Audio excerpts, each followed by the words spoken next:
వాళ్ళందరూ కూడా పడిపోయారు. అమ్మో ఏమి నవ్వురా, ఏమి నవ్వురా, ఏమి సౌందర్యము అని ఆ కలశం సంగతి మర్చిపోయారు. ఆమె వైపే చూస్తూ ఉన్నారట.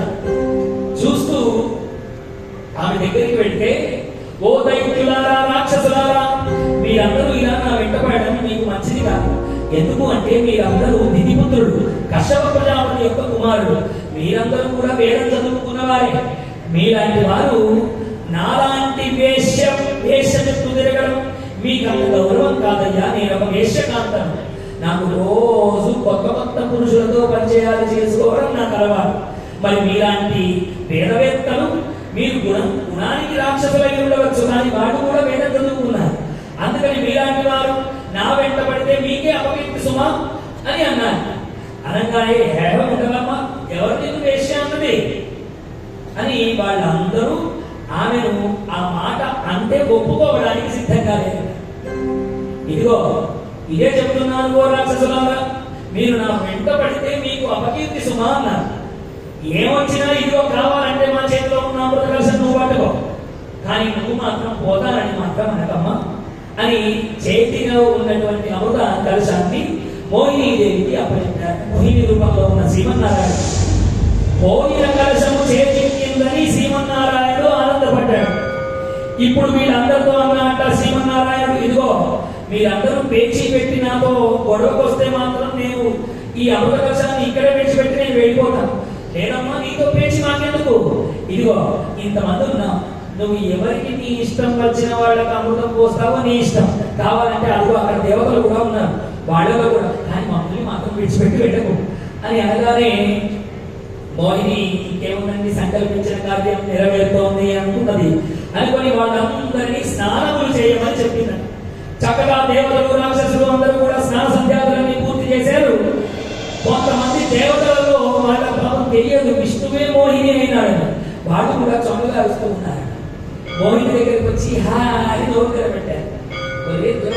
నేను విష్ణువుని అని చెప్పగానే వాళ్ళకి అర్థమైపోయి వాళ్ళు పక్కకు తప్పుకున్నారు. ఇప్పుడు రాక్షసులు దేవతలు అందరూ కలిసి ఒకే పంక్తిలో కూర్చున్నారు.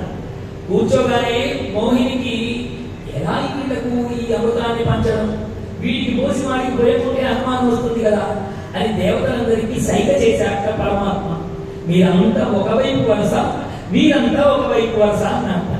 ఇంకేముందండి, వాళ్ళొక వరుస వీళ్ళొక వరుస కట్టారు. ఇప్పుడు మోహిని అవతారంలో ఉన్న స్వామి మెల్లిమెల్లిగా దేవతల వైపుకు వెళ్ళి ఆ అమృతాన్ని పంచుతూ ఉన్నాడు.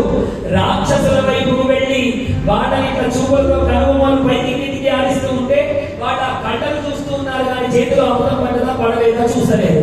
వాటిని తాగినట్టుగా పురుషులను చురుకుతున్నారు, అమృతం లేదంటే వాళ్ళని మోహంలో పడగొట్టేశాడు పరమాత్మ.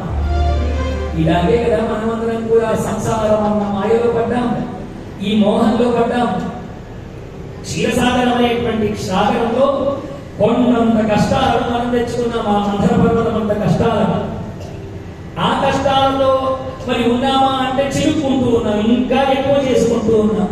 దాంట్లో అనేక కష్టాలు వస్తున్నాయి, కాలకుండ విషయాలు వస్తూ ఉన్నాయి, ఎన్నో వస్తూ ఉన్నాయి, ఆకర్షించేవి ఎన్నో వస్తూ ఉన్నాయి. వాటి వెనుక పరిగెత్తి ఇదిగో ఇలా మోహానికి మనం కూడా చిక్కిపోతూ ఉన్నాం. ఇప్పుడు రాక్షసులందరూ మోహభ్రాంతిని పొందారు. దేవతలందరికీ అమృతం పంచిపెట్టేసి దేవతలందరూ హాయిగా అమృతం తాగుతూ ఉన్నారు. ఈ విషయం గమనించారండి రాక్షసులలో రాహు కేతువు అని ఇద్దరు. వీళ్ళు గమనించి వాళ్ళిద్దరు దేవతల మాదిరిగా వేషం కట్టారట. కట్టి దేవతల పంక్తిలో చేరారట. చేరగానే దీన్ని గమనించారు సూర్యుడు చంద్రుడు.